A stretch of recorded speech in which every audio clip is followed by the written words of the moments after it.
Ladies and gentlemen, good day, and welcome to RPG Life Sciences Q4 FY25 Result Conference Call, hosted by Dolat Capital Markets Private Limited. As a reminder, all participant lines will be in the listen-only mode, and there will be an opportunity for you to ask questions after the presentation concludes. Should you need assistance during this conference call, please signal an operator by pressing star, then 0 on your touchtone phone. I now hand the conference over to Ms. Rashmi Shetty. Thank you, and over to you, ma'am. Thank you, Pooja, and good afternoon, everyone.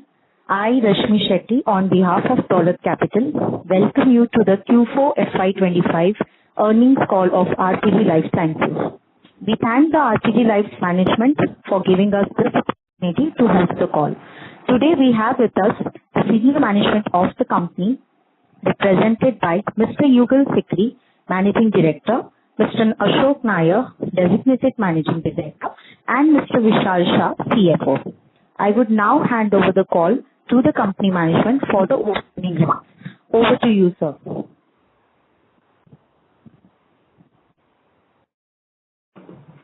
Hello. Thank you, Rashmi. Good afternoon, everyone.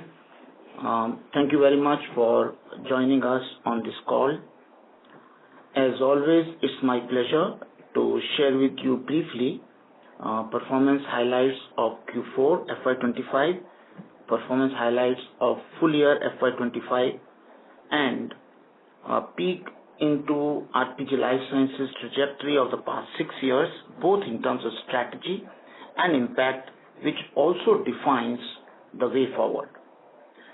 The story of RPG Life Sciences, as you know, is the story of robust and solid strategy, execution excellence in terms of priorities, projects, and actions flowing from the strategy, and the spirit of positivity and passion to make things happen on ground. Both FY25 full year and Q4 delivered a strong all-round performance.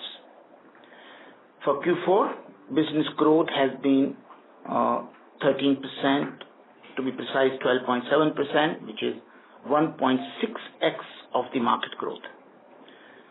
Profit growth also has been quite impressive. EBITDA grew by 37%, PBT grew by 41%, and PAT grew by 40%. This also had impact on margins, which also surged. EBITDA surged from 17.6% to 21.4%, an increase of 380 basis points. PBT similarly surged from 14 to 17.5%, an increase of 350 basis points, and similarly PAT from 10.4 to 12.9%, an increase of 250 basis points. Coming to the full year performance, business growth again was impressive 12% ahead of the market growth, 1.6 times. Profit growth more than doubled. EBITDA, PBT, PAT rather, all of them grew 27% or so. Margins continued its upward trajectory. EBITDA moved up from 23% to 26%, an increase of 310 basis points. PBT moved from 20.2% to 23%, an increase of 280 basis points, and PAT 15% to 17.1%, an increase of 210 basis points. Cash surplus, which we have been accumulating over years, also recorded a record level. 163.7 crore is the cumulative surplus which we got from operations, and around 266 crore if we include the exceptional items which happened during the last year. Coming to segmental performance, domestic formulation, international formulation, API are the three business segments, as you know. Domestic formulation contributed 66% and again grew higher than the market, 10%. International formulations contributed 20%. It grew 24% versus the last year, and API contributed 14% and grew at 6%. The key businesses continued to be driven by the specific strategies, which I have been discussing every time. Good thing is we have maintained the consistency of the strategy. You would recall it's a 5-pillar strategy for domestic formulations, comprising of product portfolio rejuvenation, strategic asset building, increasing customer coverage, improving sales force productivity, and finally the cost optimization. And similarly, international formulation business got driven by the 4-pillar strategy, which included building the immunosuppressant portfolio, focus on products with competitive advantage, increasing new products, new customers, new markets, and finally making our plant approvable by making them state of art. Similarly, API business got driven by another 4-pillar strategy, almost similar to IF, which is building IS portfolio, focus on niche products, increasing new customers, new markets contribution, and having a plant which is approvable. Sales force productivity also on the full year basis moved up from 5.8 lakhs to 6.3 lakhs. In fact, in the specialty, we achieved industry best productivity, which is 13.5 lakhs. In terms of brands, which I alluded earlier, we continued the process of brand building. Our Naprosyn continued its journey towards the 100 crore target. We achieved 76 crore. Portfolios continued to be built. Immunosuppressant also achieved a turnover of 79 crore, and which contributed close to 8.5%, continued to grow double digit.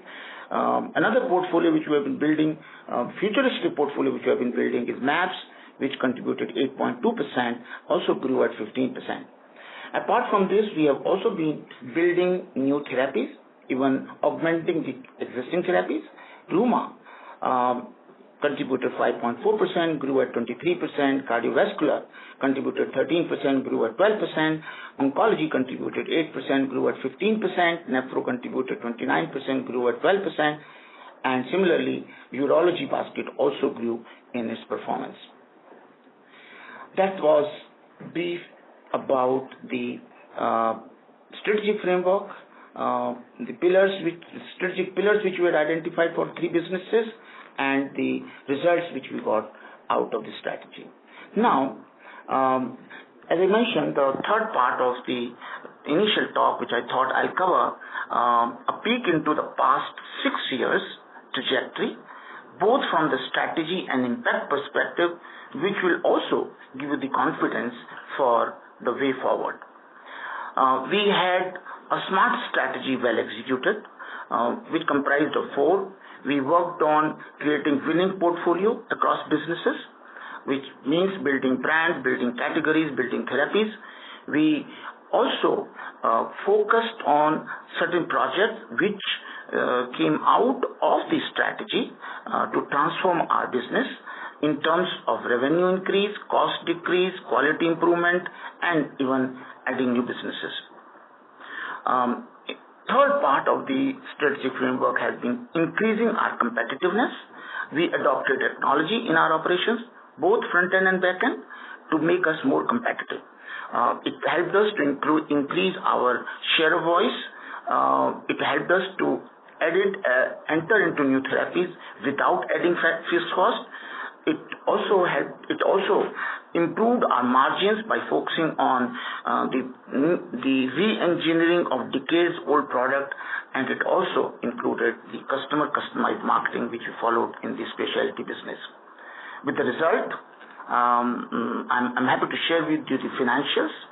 The sales grew from 330 crore, and mind well, I'm talking about the 6-year framework, 331 crore to 653 crore, which is an increase of 2.2 times. EBITDA, 36 crore to 172 crore, an increase of 5 times. PBT, from 14 crore to 150 crore, an increase of 10 times. And PAT of 10 crore to 111 crore, increase of 11 times. Similarly, margins improved. EBITDA margin moved up from 10.4 to 26.4, an increase of 1600 basis points. PBT 4.6 to 23, increase of 1,840 basis points. PAT 3.3 to 17.1%, increase of 1,380 points. Business, which was 86% profit negative, all businesses are solidly profitable, in fact competing with each other.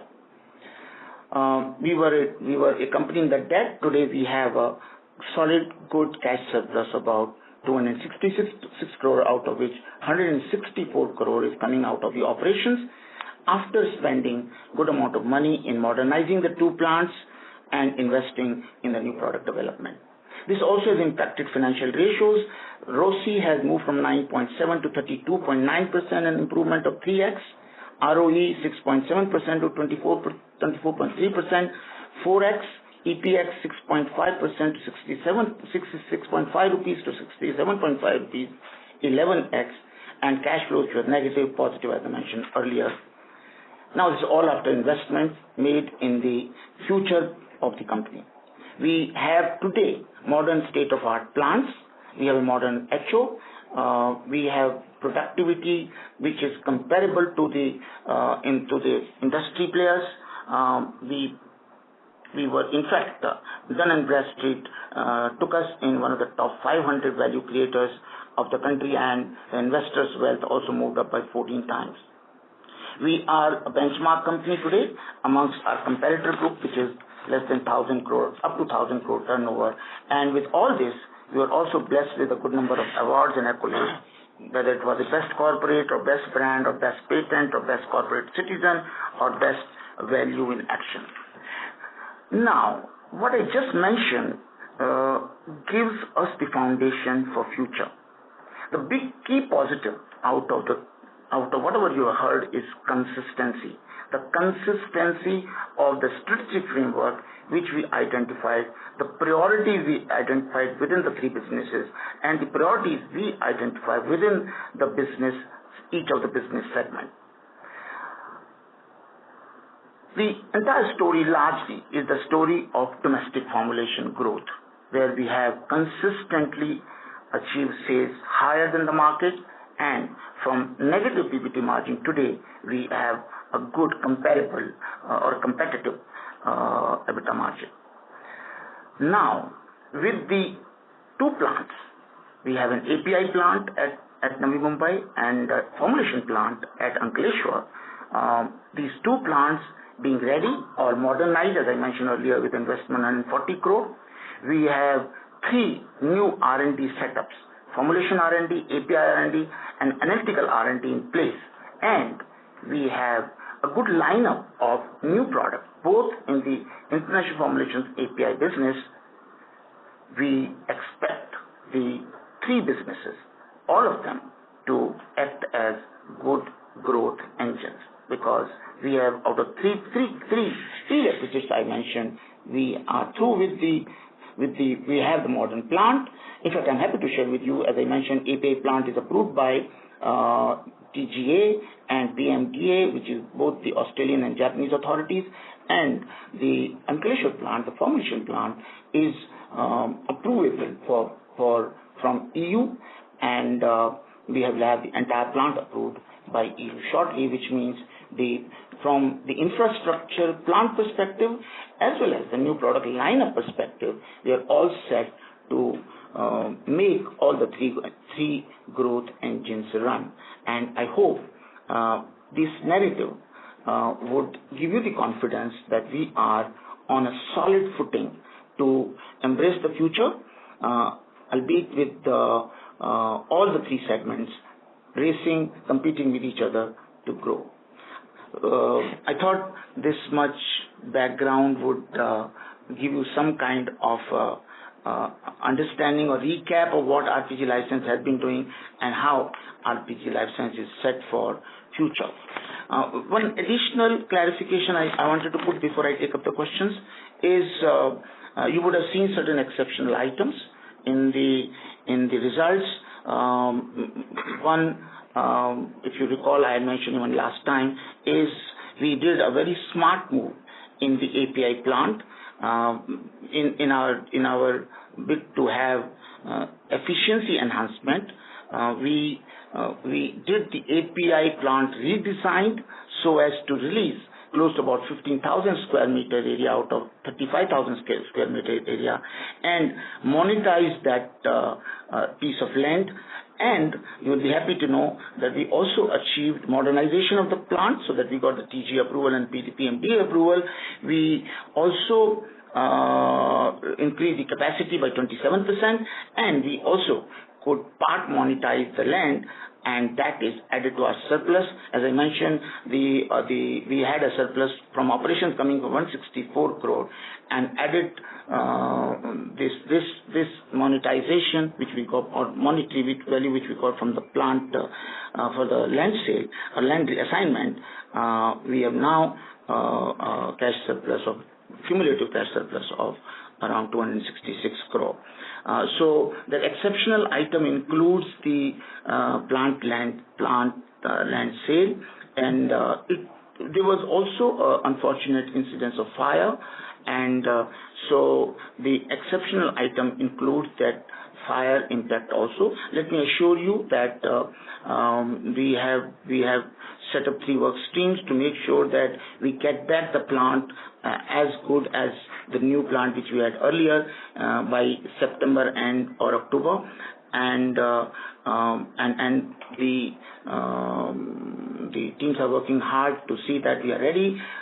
Second is also that we will have no losses. In fact, we will have the insurance. We have adequate insurance to cover and get back the money which we will spend on plant restoration. I thought this was another exceptional item which I should explain before I take up the question. Thank you so much, and I look forward to questions. Thank you very much. We will now begin the question and answer session. Anyone who wishes to ask a question may press star and 1 on their touchtone telephone. If you wish to remove yourself from the question queue, you may press star and 2. Participants are requested to use handsets while asking a question. Ladies and gentlemen, we'll wait for a moment while the question queue assembles.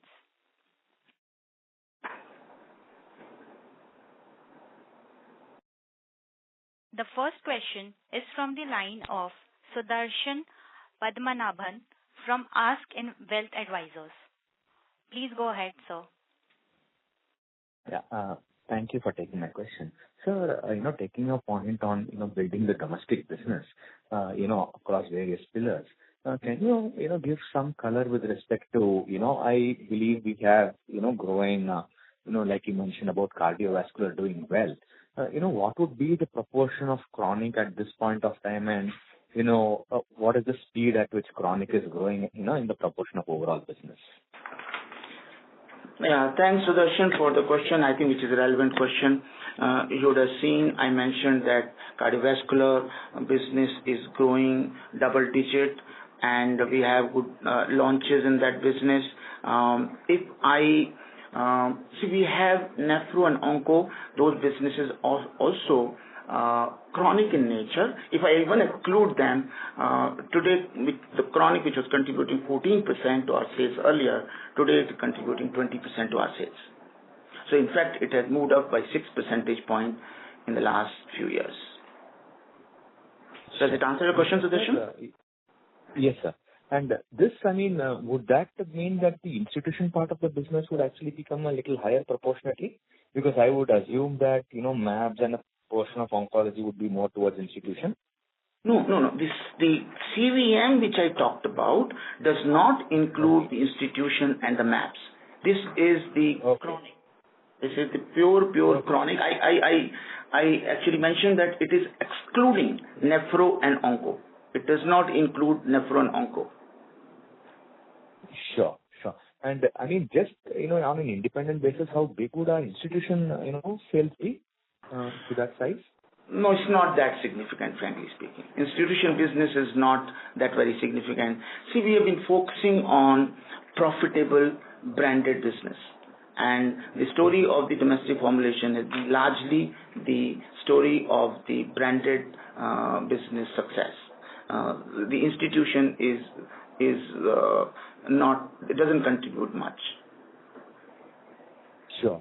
And just on the, if I look at the balance sheet, there has been a kind of a reduction in the inventory and slight increase in the, receivables, while the number of days largely is, more or less stable.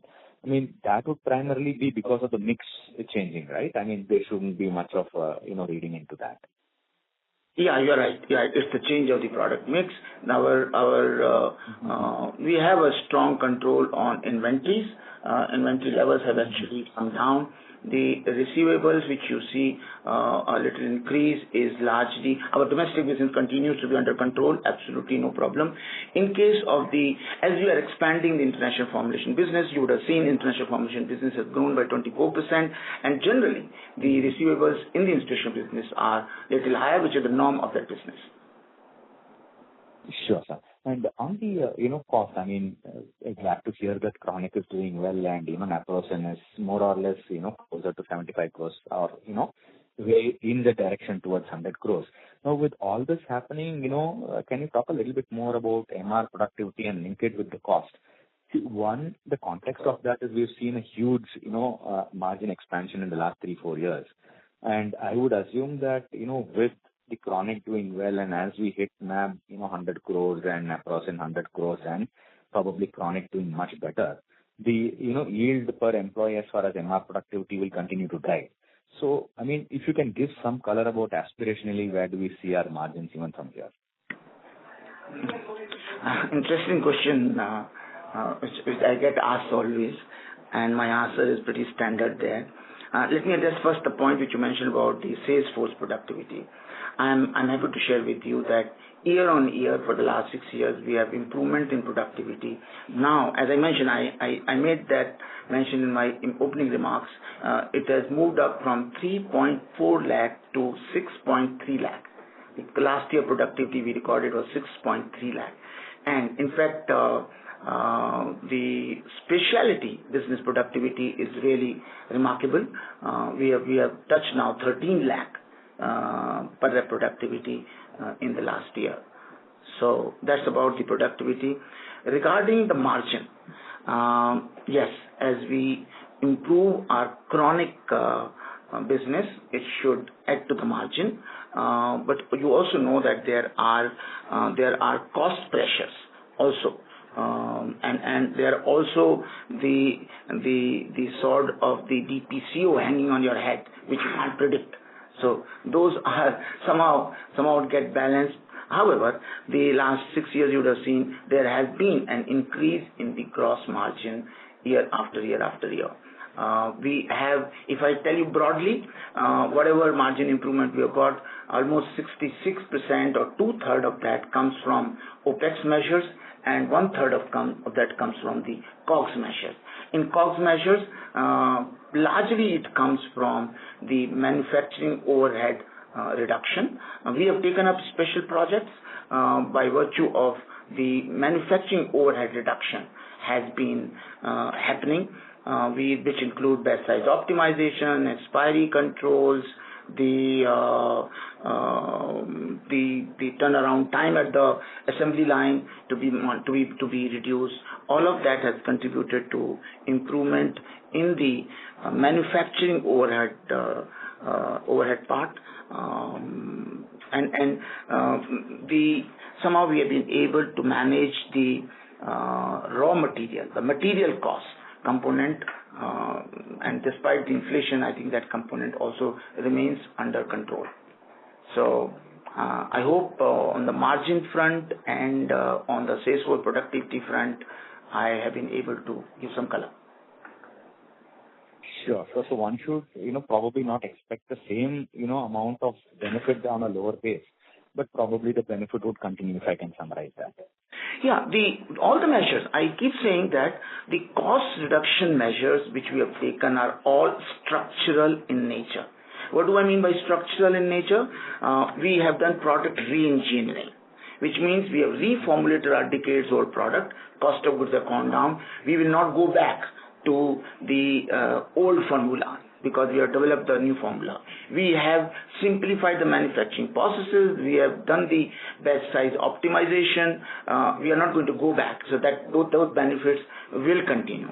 We have done alternate vendor development that has helped us to save costs. We're not going to go back to the old vendors, and so all these measures will continue to be there. That's why I call them structural, and the benefit coming out of that will continue to be accrued. One final question before I join the queue is on the tax rate. I mean, going forward, one should expect, say, in the next 2 to 3 years, would it be similar, or how would that change? I have my CFO Vishal. He would answer this question. Yes. So going ahead, we should be in the range of between 25 to 26%. Sure. So thanks a lot. I'll join back the queue. Thank you, Sudarshan, for your questions. Thank you. The next question is from the line of Sajal Kapoor from Anti-Fragile Thinking. Please go ahead. Yeah, thank you for taking my questions. And Yugal sir, grateful for all the wonderful transformation and execution since you took charge. And I wish you all the happiness and well-being going ahead. My question is, what would you like Mr. Nair to change, and what would you not like him to change from here on? Mr. Kapoor, you are always very, very generous in your comments. So I thank you so much for the initial part. And the second part, I think, is a bit tough one. You asked me, what will you like Mr. Nair to continue and what will you like Mr. Nair to change? What I like Mr. Nair to continue, I think Mr. Nair is an accomplished professional by himself, and I like him to bring his version of business enhancement, his version of cost improvement, his version of the adding to the business into RPG Life Sciences. And what I would like him to do is to continue with the strategic framework which we have created. I talked of 5 pillars, 4 pillars and 4 pillars, and the 6-pillar transformation agenda which we have put in place. I would like him to continue. And good thing is that, I don't know whether you're aware, that we are working together for the last 3 months, and there is a complete understanding between both of us, and he has complete agreement with what we are doing. He's convinced, and I'm sure he'll continue to do all the good work which is happening in the organization and add his flavor, his color of experience into the organization. And I'm sure with all the 3 business segments firing now together, we have a great time ahead. Sure. No, definitely look forward to it. I've got a couple of more questions. One is on the upgraded API unit. There was zero liquid discharges ZLD that was supposed to be installed. Is that in place now? Yes, I think the new plant, Mr. Kapoor, is absolutely from the EHS perspective quite compliant. We had an ETP which was underground. We have brought it up ground now, which is functioning.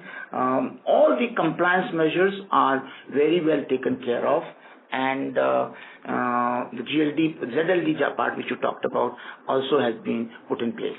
So it's become a state-of-the-art plant now. Thank you. That's helpful. And finally, one kind of a cash flow stroke balance sheet related question. So it's to do with the debtor days.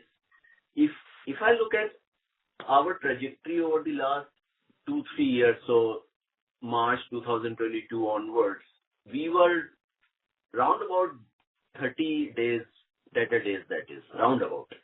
And this time around, that trend of high 20s and low 30s has now changed to 48 days, give or take.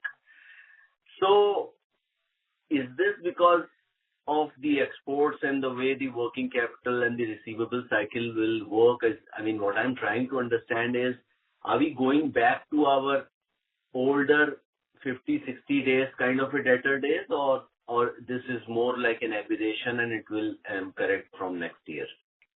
Mr. Kapoor, I touched upon that point when Sudarshan asked me the question. See, the business mix is changing now. As far as 30 days is concerned, it is 30 days earlier, it is even now 30 days for domestic formulation business. That we continue to be maintaining the same account receivables in our domestic formulation business. It's just that the international formulation business and the API business, which is largely international, their component is increasing. If that component increases, we should expect the account receivable numbers to move up, and because that's the norm in the markets we operate, and we take conscious decisions there as well. Whatever terms are fixed up with our customers are complied with, and to answer your question straight, yes, you should expect some increase in the account receivables going forward. What is critical now is that we should have higher business now in those segments.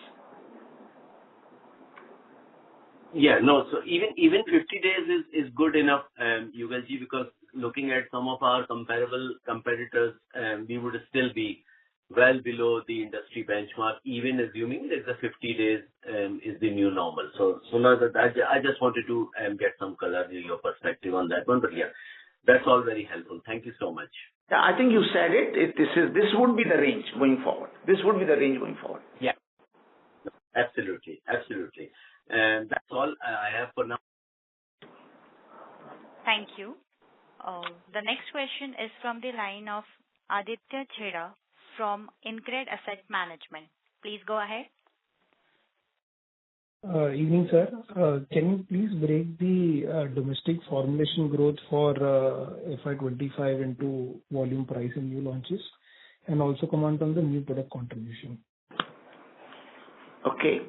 So first, the breakup of domestic formulation in the volume, price, and new introduction. Volume, the price is we have around 2.3%, new introduction is 1.1%, and rest is volume, which is around 7.3% or so. That's the breakup of three. You would be happy to know that our growth continues to be driven by volumes, which I think is a good indication of demand generation, which is, I think, a solid part of the DF business. Now, the new introductions is 1.1%. That's largely because all the new launches, majority of the new launches rather, happen in quarter 4. So you will see the impact coming forward in the next year. I missed any other point that you had, Aditya? Regarding new product contribution, and also for the industry, we have noticed that price contribution is the driver for the domestic business. How have we able to deliver higher volume growth? If you can comment on that. I think I talked about the 5-pillar strategy in domestic formulation that is largely contributing toward the volumes, which just to refresh, the first component is product portfolio rejuvenation. We have good launches. Currently, the new products contribute about 31% of the sales cumulatively, and we have the focus on medical marketing, demand generation, and we have focused on sales force productivity by variety of measures. All of that put together have helped us to increase more volumes in the domestic formulation business, and that's how the business is growing. Got it, sir. Thank you. Thank you. Just a reminder to all participants, in order to ask a question, you may press star and 1. Now, the next question is from the line of Deepak from Carnelian Capital. Please go ahead. Yeah. Thank you, sir, for taking my question. So, first question is on the domestic market, sir. So, domestic market growth has, if I see your last year and if I see this year, growth has come down. And what is the reason for that? Okay. So, the growth compared to the last year is a little less. Good thing I mentioned to you is we continue our growth trajectory on volumes. I just mentioned to you that we have a 7.3% volume growth. We are a little down on the new introductions, and the price front. You would remember that last year the DPCO products gave or the government granted 0.0055% only, less than much, almost negligible price increase, and 35% of our business is DPCO control. So that to some extent impacted the price growth. If you see earlier, our price growth used to be in the range of 4.5%, 4 to 5%, in fact, 4 to 5%. And since last year, this component was very low. It has impacted. Second, some part of our business had a pricing pressure. We have done much better than others, but some part of the business had a pricing pressure. But largely it came from the TPCO, which is a large component, and the price growth was hardly anything there. That is what has contributed. And third, I mentioned new introduction, which was in the Q4, and we have a good line of product identified. In fact, I've been mentioning that we have a 3-year product ready. Next year launches are planned, and these Q4 launches, which happened this quarter, would also add to the new introduction growth next year. So that I think we should continue the trajectory which we have set up for domestic formulations earlier. So the confidence you should get it, the volume growth should not go down. Bulk of the business is volume growth. That should not go down, and we continue to register healthy volume growth. And you would recall that industry volume growth is just 1.1% last year. 1.1% last year, and our volume growth is 7.3%, which is almost 7 times. Yeah. So thank you, sir, for the answer. I think this is a very commendable thing, the 7% volume growth against 1-2% volume growth for the industry. So, sir, next year, what is the kind of price growth will be there in the DPCO? Because this year inflation was high, so there will be 3-4% kind of price increase next year. I wish I was the government to tell you what would be the price increase. It all depends upon the TPC. But we are expecting not this bad price increase. Industry is not expecting this bad price increase. We expect it could be low single digit, very low single digit, but we expect some kind of price increase the government should give. Because this is linked to WPI, and I think WPI was positive this year. That's why I'm saying that we should expect some kind of a improvement, much better than single. My guess, as I mentioned, is single digit, low single digit. Okay. And sir, suppose if we assume a single digit price increase and new product introductions which we have done in the Q4, for which the benefit will come for next year, and volume growth which we are doing around 7-8%. So if I assume these numbers and take this assumption, so next year, is it safe to assume that around mid-teens kind of volume or mid-teens kind of value growth will be there in the domestic market?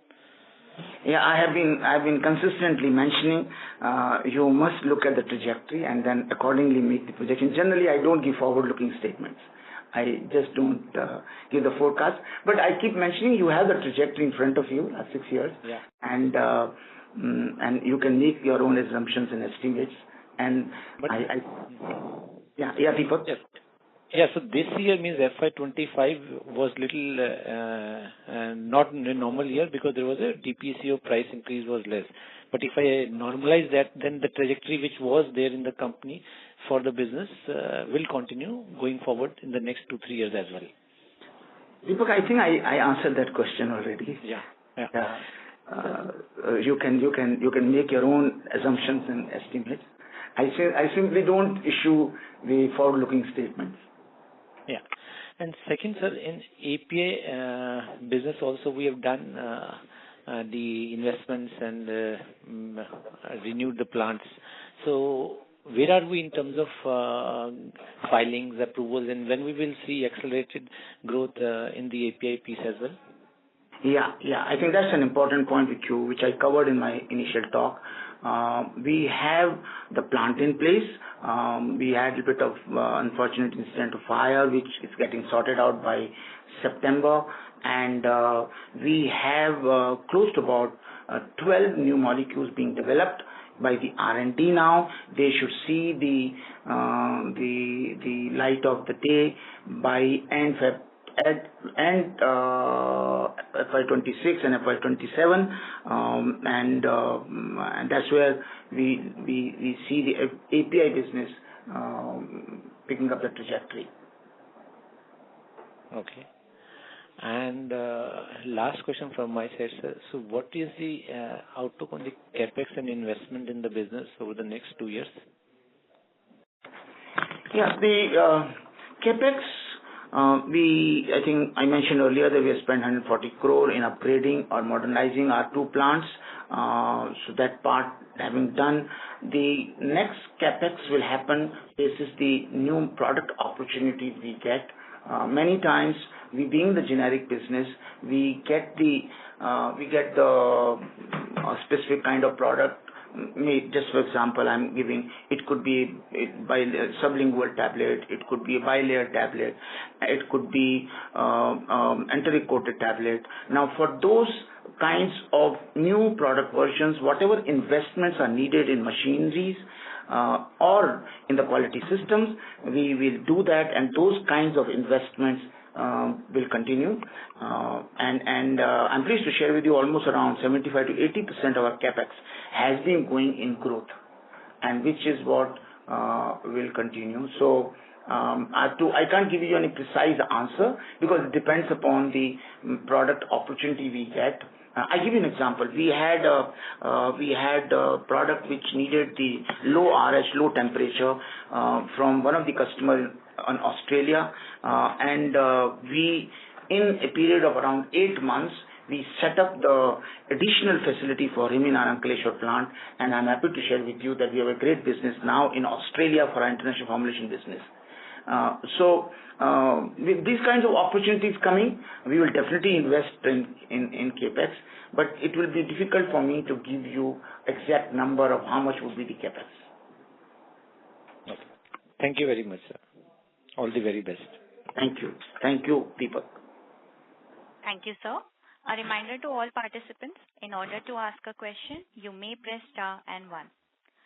The next question is from the line of Rashmi Shetty from Dolat Capital. Please go ahead. Yeah, thanks for the opportunity.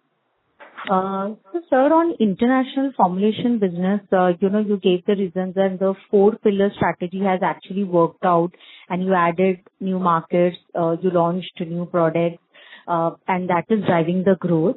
Now, on this base, whether the growth will normalize or, there is more to come and the growth will continue at the same pace? Yeah, the international formulation business, I talked about the 4 pillars. It had first component of immunosuppressant, second the component of niche product, third component was new customers and new markets, and fourth component was the approvable state-of-art plant. Now, we are done with the state-of-art plant.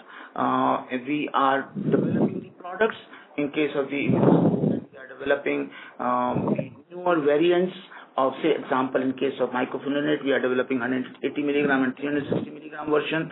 And we are also developing, as I mentioned earlier, around 12 to 13 new formulations. I mentioned earlier that those will see the light of the day by the end of 4th quarter, FY26 or FY27 onwards. So it will definitely have its impact on the international formulation business. You see the accelerated growth of international formulation business, which is 24% now, close on the heels of around 20% last year, is also driven by the 2 new products which we had, sodium valproate and sertraline. Two new products which has been added earlier. We also had Nicodendil, also a strong contributor to our international formulation business. So as we add new products, we add new markets, the contribution of the international formulation or the growth of the international formulation business should continue to be healthy the way we have seen this year. Understood, sir. And in domestic business, you said that you had seen some pricing pressure in some of the products. Was the pricing pressure in your immunosuppressant portfolio in Azoran or in Mofetil, on an annualized basis? No, actually, Rashmi, all of these immunosuppressant, which is azathioprine, tacrolimus, mycophenolate, and cyclosporine, are mature molecules. In the domestic business, we don't see any much pricing pressure because these are mature products. When I was talking about the pricing pressure, one was, of course, the DPCO, and the second one was there are some oncology products where some kind of pricing pressure builds up because nature of the product portfolio is such that some kind of pricing pressure builds up. But there also we focus on the customers which are able to give us which are able to take better high price products from us, and for which we are doing the customer customized marketing.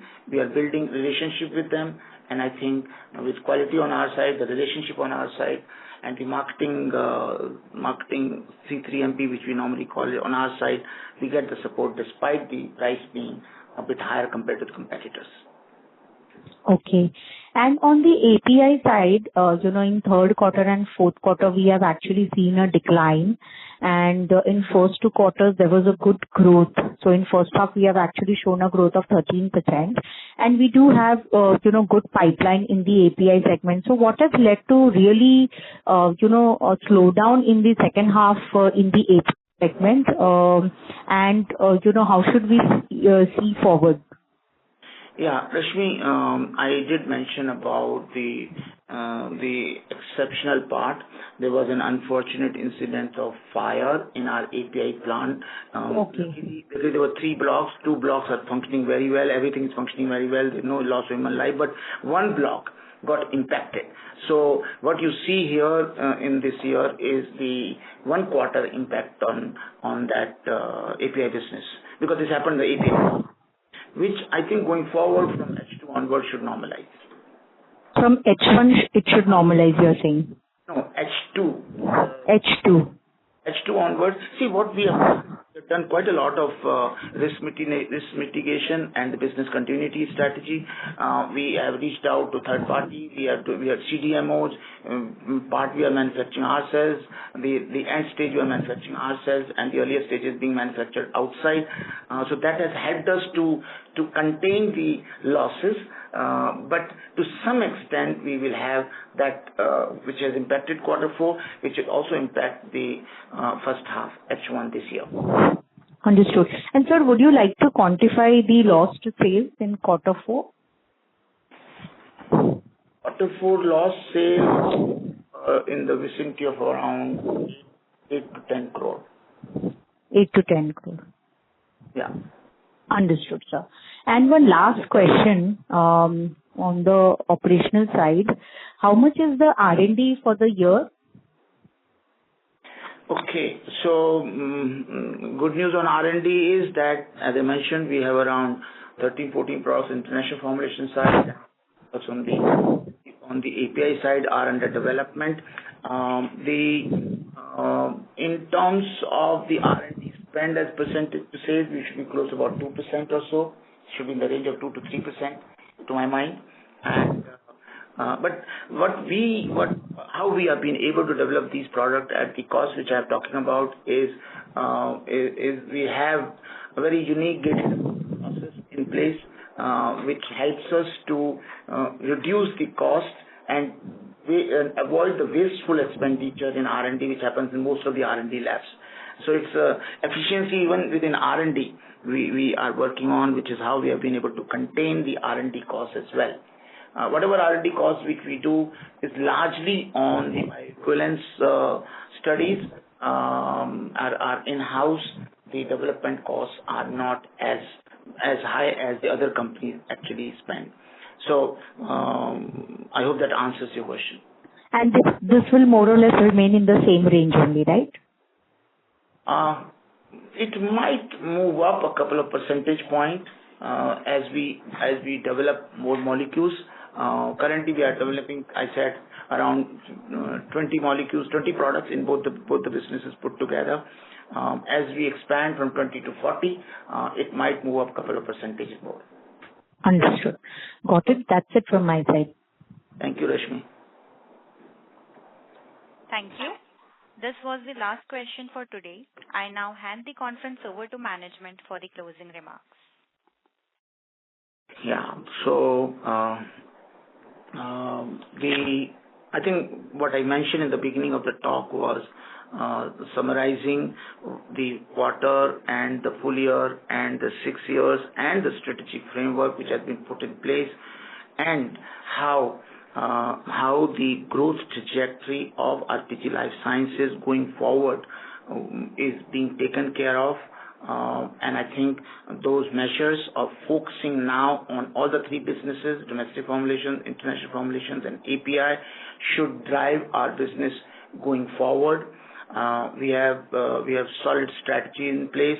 We have demonstrated execution excellence, and we have also demonstrated a very good team, which is a mix of the experience and the fresh blood. I think all of these three should drive the RPG Life Sciences business going forward. I thank everyone for having the patience and attending the call. I'm sure you are leaving this call with more information to your credit and more confidence in RPG Life Sciences. Thank you so much. On behalf of Dolat Capital Markets Private Limited, that concludes this conference. Thank you for joining us, and you may now disconnect your lines.